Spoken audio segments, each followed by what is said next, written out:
Project 2025, a dangerous blueprint for American education and our future.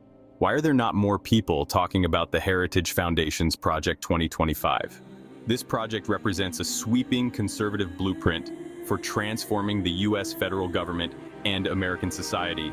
This ambitious and dangerous plan would have far-reaching consequences across all governance and public life areas if implemented. Americans should be alarmed by the project's proposals to alter our nation's education system dramatically and the lack of attention to the danger of the project. At its core, Project 2025 seeks to reduce the size and scope of the federal government drastically, consolidate executive power, infuse Christian nationalist values into policy, and roll back many progressive reforms of recent decades. Reforming education calls for essentially eliminating the federal role in schooling and devolving control to states and local communities. One of the most consequential and troubling goals in Proposition 2025 is the complete abolition of the Department of Education.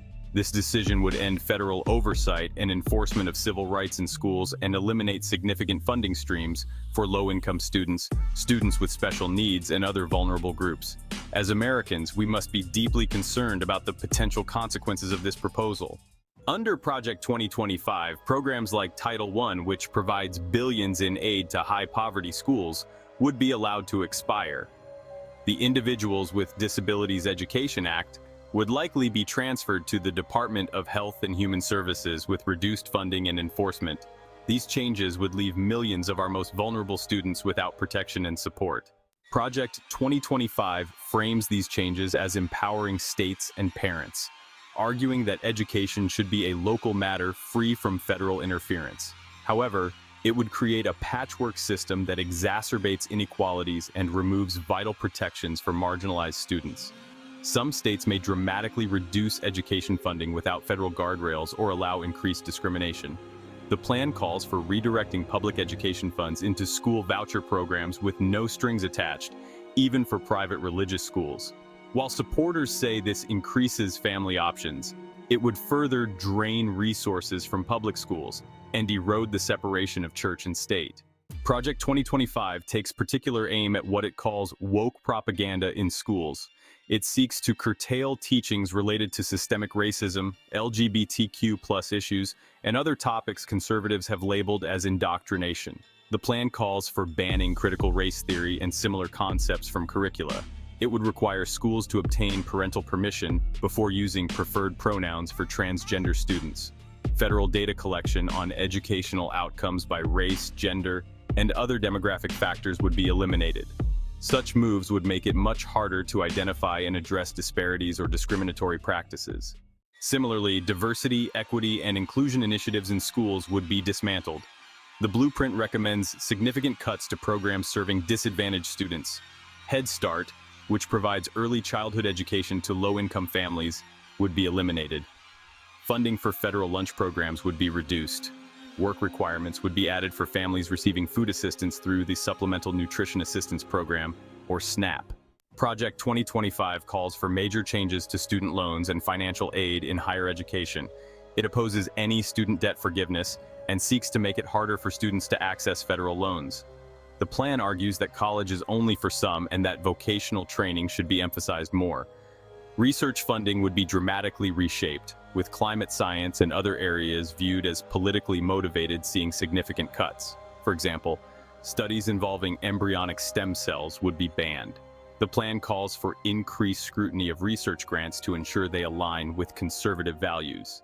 More broadly, Project 2025 seeks to reframe education as a private good rather than a public one. It emphasizes preparing students for the workforce over civic engagement or critical thinking. There is a strong focus on promoting traditional values and American exceptionalism in curricula. If enacted, these proposals' impacts would be profound and long-lasting. Dismantling federal education infrastructure built over decades would fundamentally alter the landscape of American schooling. Some possible consequences include widening achievement gaps between affluent and low-income areas as federal equalization funding disappears, reduced services and support for students with disabilities without federal government enforcement, increased segregation in schools as civil rights protections are rolled back, limited college access for lower-income students facing reduced financial aid, inconsistent educational standards and quality across states, erosion of secular public education as religious schools gain more public funding, chilling effects on teaching controversial topics or ideas, reduced collection of educational data, making systemic issues harder to identify and address. Supporters of Project 2025 argue that these changes would lead to innovation and increased parental involvement and a return to core academics free from political agendas. They contend that local control allows for greater responsiveness to community needs and values.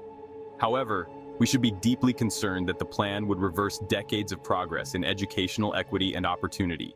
Civil rights advocates fear marginalized students would lose vital protections and support systems. Teachers' unions strongly oppose what they see as an effort to dismantle public education. Much of Project 2025 would require congressional approval to implement fully. Absent a solid Republican majority, many proposals may struggle to become law. However, a future president could enact changes through executive action, especially around enforcement priorities and departmental policies. Project 2025's education agenda would represent a seismic shift in American schooling, even if only partially realized. Project 2025 reflects a broader conservative vision for America of limited government, traditional values, and market-based solutions applied to education policy.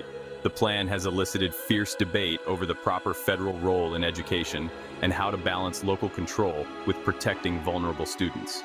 Ultimately, Project 2025 proposes a fundamental reimagining of the American education system.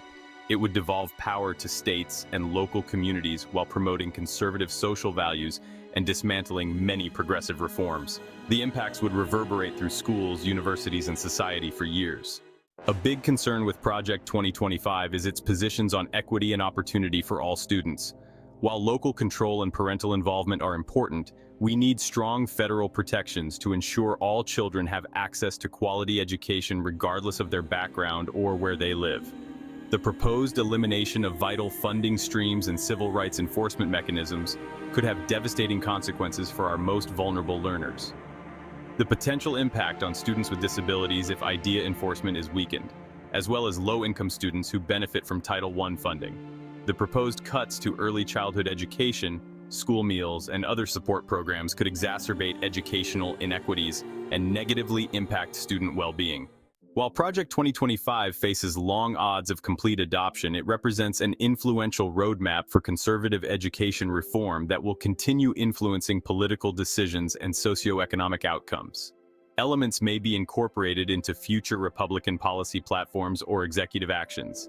As such, it merits close attention from educators, policymakers, and the public as a bold, if controversial, vision for reshaping American education in the coming years. Those who believe in the importance of strong public schools, access to higher education, and federal protections for vulnerable students must remain vigilant and engaged in education policy debates.